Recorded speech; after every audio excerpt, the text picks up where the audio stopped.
महाराष्ट्राला हादरवणारी बातमी आज समोर आली।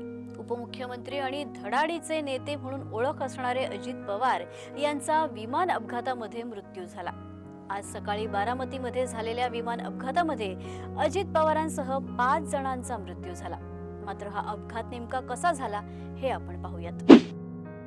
जिल्हा परिषदेच्या निवडणुकीच्या पार्श्वभूमीवर आज बारामतीमध्ये अजितदादा यांच्या 4 सभा होत्या। या सभांसाठी ते सकाळीच नेहमीप्रमाणे लवकर बाहेर पडले होते। मुंबईतून निघाल्यावर 35 मिनिटातच हा अपघात झाला। अजितदादा एका खासगी विमानाने प्रवास करत होते। त्यांच्या विमानाने मुंबईहून सकाळी 8:10 टेक ऑफ केलं। बारामतीत 8:50 लँडिंग होणं अपेक्षित होतं, पण लँडिंगच्या 5 मिनिटांआधी 8:45 ते खाली कोसळलं। अजित पवारांबरोबर एकूण 5 जण यामध्ये प्रवास करत होते। विमानाचा अपघात इतका भीषण होता की अजित पवारांसह 5ही जणांचा या अपघातात मृत्यू झाला। अजितदादांसोबत Mumbai PSOHC Vidip Jadhav, pilot captain Sumit Kapoor, captain Shambhavi Pathak आणि फ्लाइट अटेंडंट पिंकी माळी हे 5 जण विमानाने प्रवास करत होते।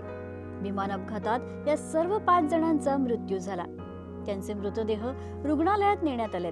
मृतदेहांची ओळख पटल्यानंतर ते कुटुंबियांना सोपवण्यात येतील अशी माहिती पुणे ग्रामीण पोलिसांनी दिली आहे। अत्यंत गंभीर अवस्थेमध्ये अजित पवारांसह जखमींना बारामतीमध्येच उपचारासाठी दाखल करण्यात आलं होतं। मात्र उपचार सुरू असताना त्यांची प्राणज्योत मालवली। त्यामुळे अजित पवार यांच्या दादा परवाच्या राजकारणाचा अकाली अस्त झालाय। राज्याच्या राजकारणामध्ये त्यांची धडाडी, राष्ट्रवादीचे एकहाती नेतृत्व आणि शरद पवारांचे वारसदार म्हणून अजित पवार यांच्याकडे सातत्यानं पाहिलं जात होतं। मात्र अजित पवार यांच्या अकाली जाण्यानं पवार कुटुंबियांसह अवघ्या राज्याला मुळापासून हादरा बसलाय।